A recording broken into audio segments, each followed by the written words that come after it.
마태복음 3장 두 번째 시간입니다. 1절 그때에 이스라엘은 주전 586년 느부갓네살이 통치하는 바벨론의 식민지로부터 고레스가 통치하는 페르시아의 식민지에 이어 알렉산더가 통치하는 헬라의 식민지를 거쳐 마침내 가이사가 통치하는 로마의 식민지로 계속 억압당해 왔고, 당시도 에롯의 헤롯이 다스리고 있었습니다. 느부갓네살과 고레스, 알렉산더와 가이사, 그리고 헤롯, 세계 열강의 왕들만 바뀌었을 뿐 이스라엘은 무려 600년 동안이나 식민지 상태였습니다.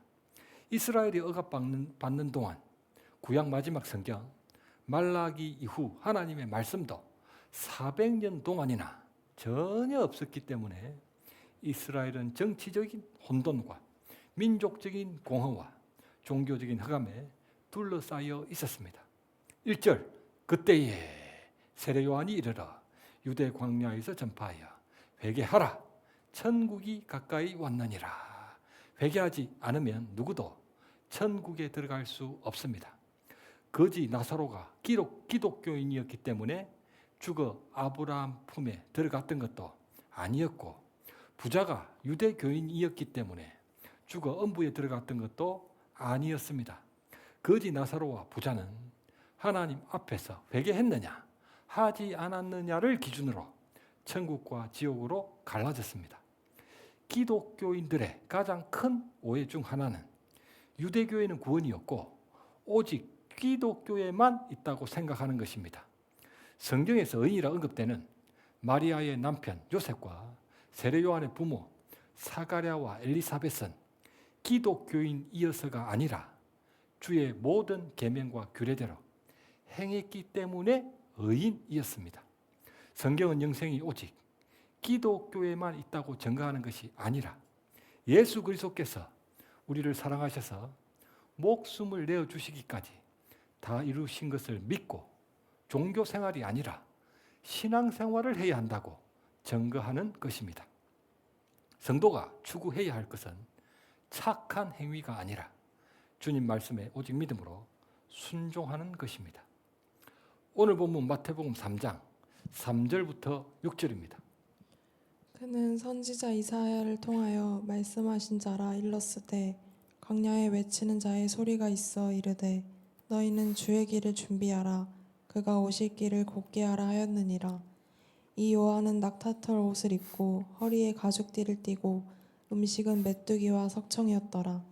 이때 예루살렘과 온 유대와 요단강 사방에서 다 그에게 나와 자기들의 죄를 자복하고 요단강에서 그에게 세례를 받더니. 아멘. 아멘. 3절 그는 선지자 이사야를 통하여 말씀하신 자라, 광야에 외치는 자의 소리가 있어 너희는 주의 길을 준비하라, 그가 오실 길을 곧게 하라 하였느니라. 당시로부터 700년 이전 선지자 이사야의 예언은 역사적으로 이스라엘이 70년 만에 포로가 되었던 바벨론으로부터 예루살렘으로 귀환할 것이기 때문에 그 길을 준비하라는 뜻이었습니다. 아울러 종말론적으로는 성도들이 세상으로부터 해방되는 하나님 나라의 회복을 위해 예수 그리스도의 오심을 준비하라는 의미입니다. 마태는 이사야의 예언에 해석을 첨가한 것입니다. 이사야가 선포했던 여호와의 길을 주의 길로 바꾸었고 하나님의 대로를 평탄케 하라를 마태가 그의 길을 곧게 하라로 바꾸었습니다. 이사야가 선포했던 여호와와 하나님은 성부 하나님을 가리켰지만 마태가 증거했던 주와 그는 성자 예수님을 가리키기 때문에 마태는 예수님이 바로 여호와 하나님이라는 해석을 첨가한 것입니다. 다니엘 2장 금신상 환상에서 순금 머리는 느부갓네살의 바벨론 제국을 상징했고 은가슴과 두 팔은 고레스의 페르시아 제국을, 노뼈와 넓적다리는 알렉산더의 헬라 제국을, 쇠 종아리와 진흙발은 세례요한 당시 가이사 로마 제국을 상징했습니다. 그리고 손대지 아니한 돌은 만왕의 왕 예수 그리스도의 하나님 나라가 임할 것이라는 상징이었기 때문에 바로 그 길을 예비하라는 의미였습니다. 세례 요한은 이사야가 선포했던 하나님 말씀의 성취였고 광야에 외치는 자가 아니라 광야에 외치는 자의 소리, 그분께 쓰임받는 소리였습니다. 소리는 물리적 음파일 뿐 의미가 아닙니다. 소리는 형식에 불과하고 그 본질은 로고스, 말씀입니다. 이사야의 예언이 세례 요한의 소리가 되어 곧 말씀이 육신이 되어 우리 가운데 거한 것입니다. 요한복음 3장 30절 그는 흥하여야 하겠고 나는 쇠하여야 하리라. 세례 요한 자신은 메시지가 아니라 메신저라는 사실을 분명히 했습니다. 예언은 역사의 주체가 하나님이시라는 것을 증거합니다. 4절 요한은 낙타 트롯을 입고 가죽띠를 띠고 음식은 메뚜기와 석청이었더라. 무더운 중동 지방에 웬 트롯이랍니까? 광야의 밤 기온이 너무 많이 떨어져서 얼어 죽기 때문입니다. 낙타 트롯과 가죽띠는 고급 모피 코트가 아니라 광야 생활에 적당한 의복이었고 말린 메뚜기와 석벌이 바위 틈에서 만드는 자연산 꿀, 석청은 광야에서 얻을 수 있는 최적의 식품들이었습니다. 레위기 11장 음식법에도 메뚜기는 먹을 수 있는 정결한 음식물이었습니다. 아울러 낙타 트롯과 가죽띠는 선지자 엘리야를 연상시키는 것들로 당시 이스라엘은 적그리스도의 모형인 아합과 거짓 선지자의 모형인 이세벨이 통치했던 시대처럼 정치적인 혼돈과 민족적인 공허와 종교적인 흑암에 둘러싸여져 있었습니다. 아합과 이세벨이 엘리야를 죽이려 했던 헤롯 대왕도 아기 예수님을 사실상 학살했고 분봉왕 헤롯 안디바도 결국 세례 요한을 죽입니다. 5절 이때 예루살렘과 온 베레아 사방에서 다 그에게 나와 자기들 죄를 자복하고 요단강에서 그에게 세례를 받더니 평행부문 마가복음 1장 4절과 5절입니다. 세례 요한이 광야에 이르러 제사함을 받게 하는 회개의 세례를 전파하니 온 유대 지방과 예루살렘 사람이 다 나아가 자기 죄를 자복하고 요단강에서 그에게 세례를 받더라. 아멘.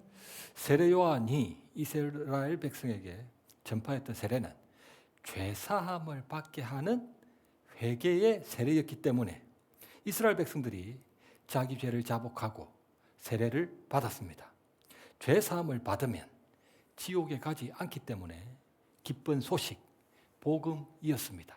그래서 회개의 세례가 아니면 죄사함은 물론 이거니와 세례를 받는 것도 무의미합니다. 아무 의미가 없습니다.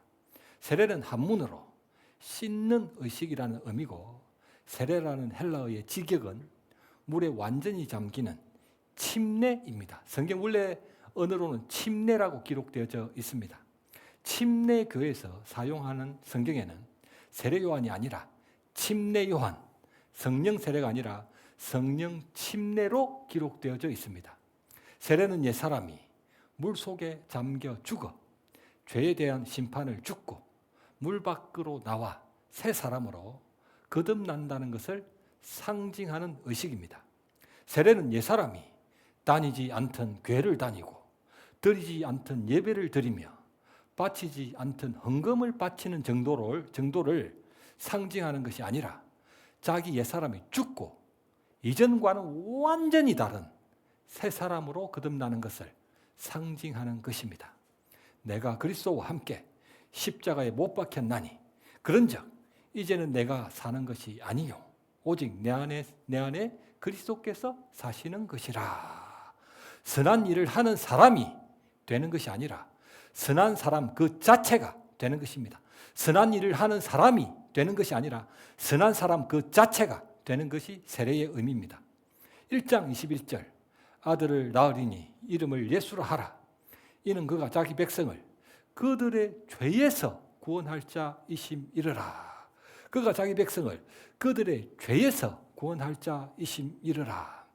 예수 그리스도께서 이 세상에 오신 궁극적인 목적은 죄사함입니다. 죄사함.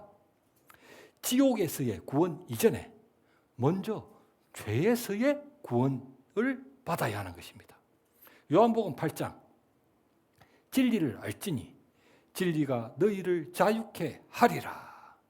이 말씀은 많은 나라의 정보기관과 학술기관의 표로도 사용되고 있고 특히 대학교들에서 많이 사용되고 있습니다. 미국 CIA의 비공식 모토 중 하나도 진리를 알지니 진리가 너희를 자유케 하리라. 미국 존스 홉킨스 대학, 캘리포니아 공대, 도시시아 대학교, 프라이브루크 대학교, 우리나라 연세대, 숭실대, 백석대, 한남대, 남서울대학교에서도 교훈으로 삼고 있습니다. 그런데 어디로부터 자유하라는 것입니까? 죄로부터의 자유입니다. 복음의 핵심은 죄로부터의 해방입니다. 복음의 핵심은 죄로부터의 해방입니다. 첫째, 죄의 심판으로부터 해방됩니다.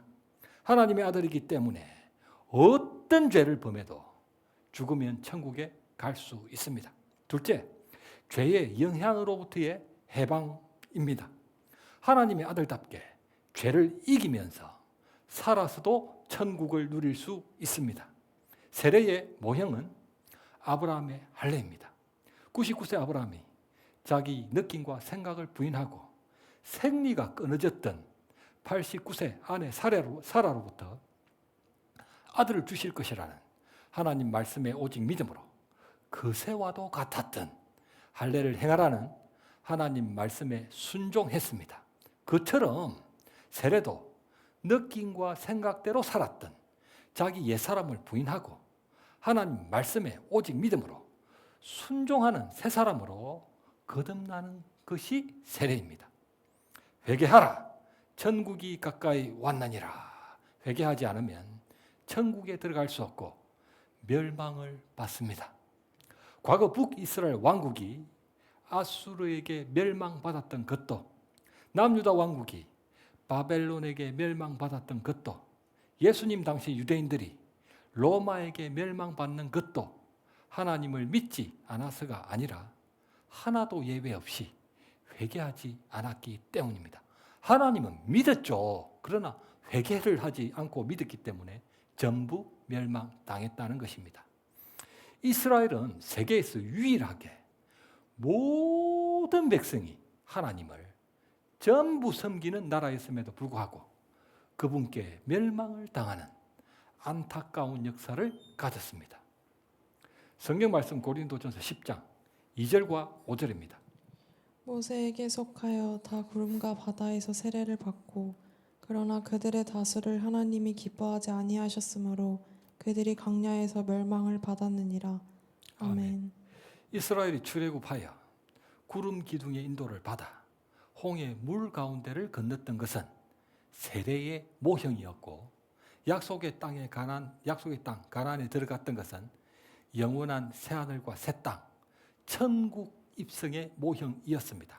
그러나 그들의 다수를 하나님이 기뻐하지 아니하셨으므로 그들이 광야에서 멸망을 받았느니라. 광야에서 멸망을 받았던 그들의 다수는 혈통적으로 아브라함의 후손들이었고 시내산 언약을 맺었던 이스라엘 백성들이었습니다. 하나님을 믿는다는 그들은 피제양, 이제양, 유월절 장자제양, 하나님 권능으로 말미암아 출애굽까지 했었는데 왜 약속의 땅에 들어가지 못하고 멸망을 받았습니까? 시내산 언약을 맺었기 때문입니다. 그들 느낌과 생각대로는 하나님을 안 믿는 것도 아니었겠지만 시내산 언약에 의하면 그분을 믿는 것도 아니었습니다. 성경이 증거하는 이스라엘 멸망의 이유입니다. 성경 말씀 사무엘 8장과 12장 9절입니다. 여호와께서 사무엘에게 이르시되 백성이 내게 한 말을 다 들으라. 이는 그들이 너를 버림이 아니요 나를 버려 자기들의 왕이 되지 못하게 함이니라. 너희가 암몬 자손의 왕 나하스가 너희를 치러 옴을 보고 너희의 하나님 여호와께서는 너희의 왕이 되심에도 불구하고 너희가 내게 이르기를 아니라 우리를 다스릴 왕이 있어야 하겠다 하였도다. 아멘. 이스라엘 백성들은 여호와께서 그들의 왕이심에도 불구하고 하나님을 버렸습니다. 그랬기 때문에 사무엘상 9장 기스에게 아들이 있으니 그의 이름은 사울이요 준수한 소년이라. 이스라엘 자손 중에 그보다 더 준수한 자가 없고 키는 모든 백성보다 어깨만큼 더 컸더라. 이스라엘 백성들은 왕이 없었던 것이 아니라 하나님을 탄핵시켜버리고 그들 눈에 보기에 좋은 준수하고 키가 컸던 사울을 왕으로 세웠습니다. 그것은 신의 산 언약에 대한 명백한 계약 위반이었습니다. 출애굽기 19장 세계가 다 내게 속하였나니 신의 산 언약 현장에서 울려 퍼졌던 하나님의 음성 세계가 다 내게 속하였나니 여호와 하나님은 신의 산에서 이스라엘뿐 아니라 온 세계의 왕 만왕의 왕이심을 천명하셨습니다. 그럼에도 불구하고 북이스라엘 백성도 남유다 백성도 하나님을 믿는다 고백했고 왕이신 나의 하나님 분명 왕이라 찬양은 했지만 결정적인 순간에는 그분을 버렸습니다. 이스라엘 백성들은 출애굽으로 인해 유월절이라는 광복절도 맞이했고 왕과 백성이라는 언약도 맺으며 십계명 두 돌판이라는 헌법이 제정되었던 제헌절도 기념했습니다. 그러나 이스라엘의 건국 이념인 언약 정신이 없었습니다. 이스라엘 멸망의 이유는 하나님을 믿지 않았다거나 왕이 없었기 때문이 아니라 왕을 버렸기 때문입니다. 성경 말씀 출애굽기 24장과 마태복음 26장 9절입니다. 언약서를 가져다가 백성에게 낭독하여 듣게 하니 그들이 이르되 여호와의 모든 말씀을 우리가 준행하리이다. 모세가 그 피를 가지고 백성에게 뿌리며 이르되 이는 여호와께서 이 모든 말씀에 대하여 너희와 세우신 언약의 피니라. 또 잔을 가지사 감사 기도하시고 그들에게 주시며 이르시되 너희가 다 이것을 마시라. 이것은 제 사함을 얻게 하려고 많은 사람을 위하여 흘리는 바 나의 피 곧 언약의 피니라. 아멘. 아멘. 예수님이 제자들과 맺으신 새 언약의 모형은 여호와의 모든 말씀을 우리가 준행하리이다. 바로 신의 산 언약입니다. 누가 가나안 땅에 들어가지 못했습니까? 시나의 산에서 피로 하나님과 언약을 맺었음에도 불구하고 그분을 왕으로 섬기지 않고 버렸던 자들입니다. 가나안에 들어갔는데 왜 또 멸망당했답니까? 하나님을 왕으로 믿는다면서도 순종하지 않았기 때문에 사실상 그분을 버렸기 때문입니다. 선생님이여 내가 무슨 선한 일을 하여야 영생을 얻으리까? 예수께서 이르시되 가서 내 소유를 팔아 가난한 자들에게 주라. 그리고 와서 나를 따르라. 그 청년이 재물이 많으므로 이 말씀을 듣고 근심하며 가니라. 결정적인 순간에는 예수님을 등집니다. 볼지어다 내가 문 밖에 서서 두드리노니 누구든지 내 음성을 듣고 문을 열면 내가 그에게로 들어가 그와 더불어 먹고 그는 나와 더불어 먹으리라. 결정적인 순간에는 안면몰수합니다. 그들이 예수님을 등졌고 안면몰수하면서 주님을 버렸던 것은 하나님의 언약을 잘못 알았기 때문입니다. 오늘 본문 7절부터 10절입니다. 요한이 많은 바리새인들과 사두개인들이 세례 베푸는 대로 오는 것을 보고 이르되 독사의 자식들아 누가 너희를 가르쳐 임박한 진노를 피하라 하더냐. 그러므로 회개에 합당한 열매를 맺고 속으로 아브라함이 우리 조상이라고 생각하지 말라. 내가 너희에게 이르노니 하나님이 능히 이 돌들로도 아브라함의 자손이 되게 하시리라. 이미 도끼가 나무 뿌리에 놓였으니 좋은 열매를 맺지 아니하는 나무마다 찍혀 불에 던져지리라. 아멘. 바리새파는 히브리어 파라시, 분리한다라는 의미에서 유래된 유대교의 한 종파로 주전 4세기경 경건한 사람이라 불리웠던 하시딤으로부터 시작되었고, 주전 160년 수리아가 이스라엘에게 친헬라 정책을 폈을 때 반발하면서 결집되었던 구별이라는 의미, 분리주의 종파였습니다. 율법의 수호자로 자처할 만큼 율법을 철저히 엄수할 뿐 아니라 구전법도 율법으로 여기고 잘 지켰습니다. 바리새파는 로마에게는 적대적이었지만 이스라엘 백성들에게는 지대한 종교적 영향을 끼쳤습니다. 요세푸스에 의하면 예수님 당시 바리새인은 6,000명 정도였다고 합니다. 사두개파는 솔로몬 왕 당시 사독가이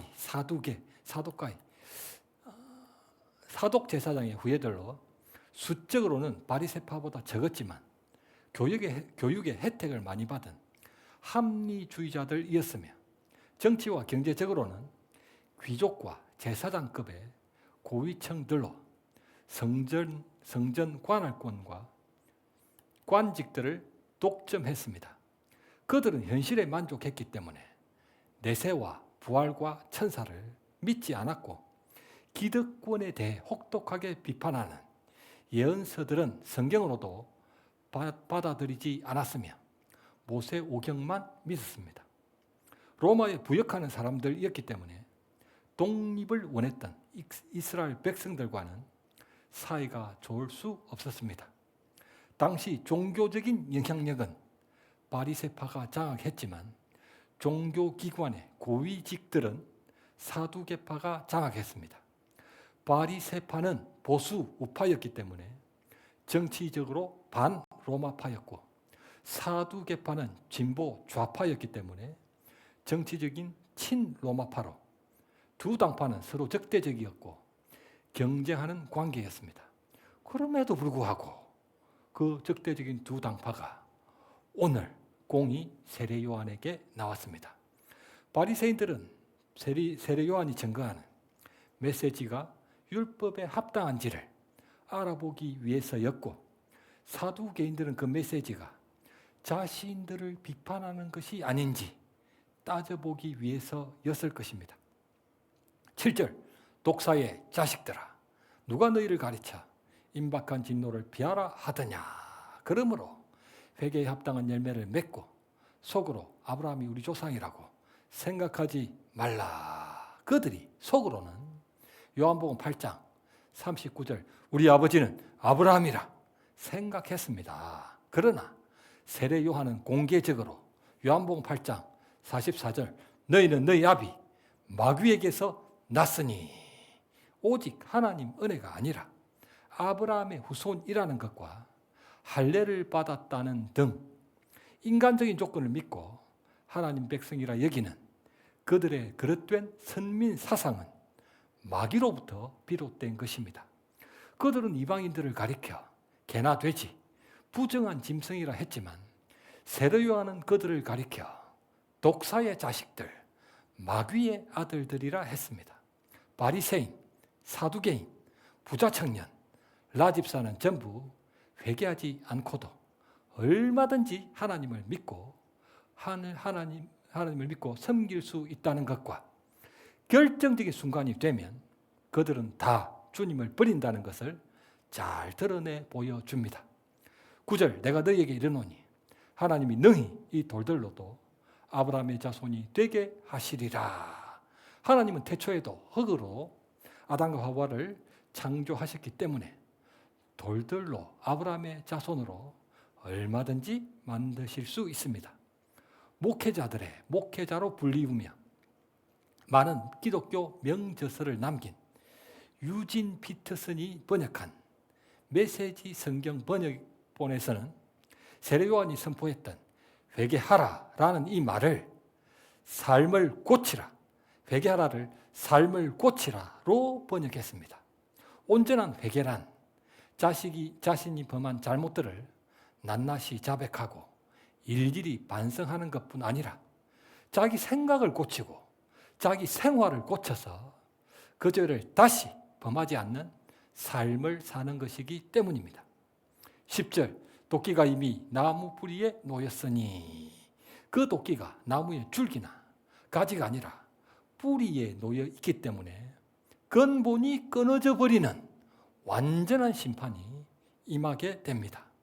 7절, 누가 너희를 가르쳐 임박한 진노를 피하라 하더냐.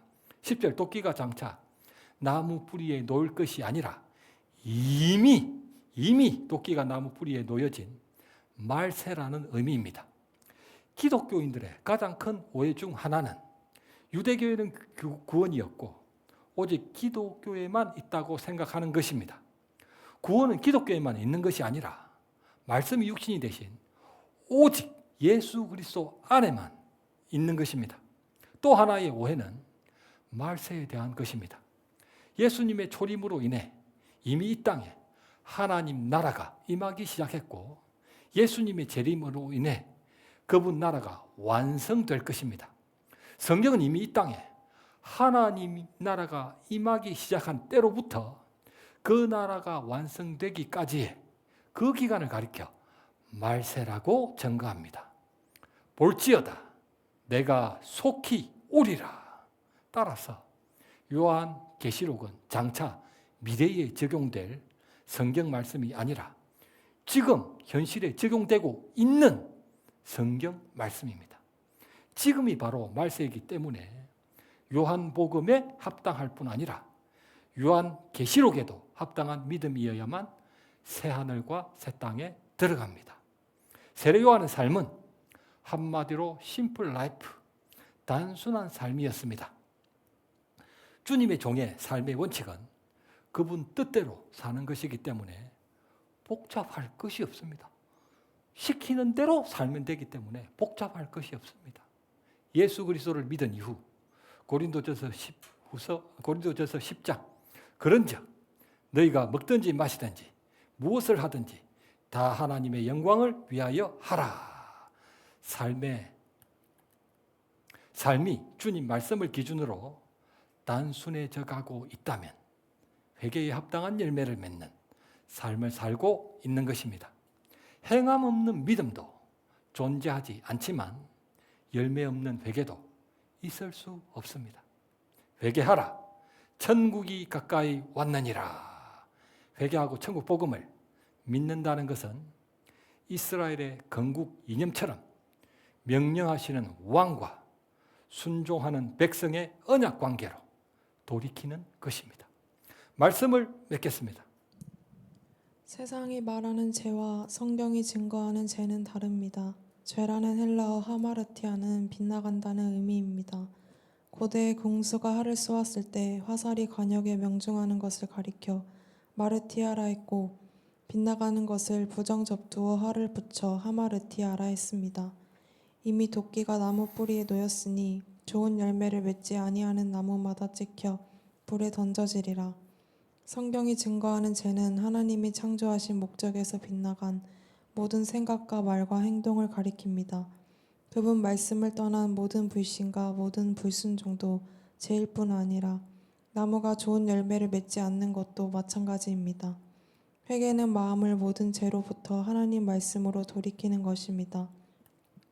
천국 시민은 자기 느낌과 생각을 부인하고 그분 말씀을 시인하며 자기 진심과 열심이 아닌 하나님이 주시는 은혜로 순종하는 삶을 사는 사람입니다. 아멘. 아멘. 기도하겠습니다. 아버지 감사합니다. 우리가 구원받은 그 모형은 신의 산 언약이라는 것을 기억하게 하시고 오직 하나님 말씀을 믿고 순종함으로써 하나님 백성의 정체성을 가진다는 것 마음에 새겨지게 하시고 주님 그렇게 살아낼 수 있도록 은혜를 더하여 주시고 깨닫게 하여 주시고 권능을 주시고 하나님 나라 확장을 위해 하루하루 살아가는 저희들 모두가 되게 하여 주시옵소서. 먹든지 마시든지 무엇을 하든지 다 하나님의 영광을 위해서 하는 우리 삶이 될 수 있도록 이끌어 주옵소서. 가르쳐 주시옵소서. 지도하여 주옵소서. 예수님의 이름으로 기도드리옵나이다. 아멘.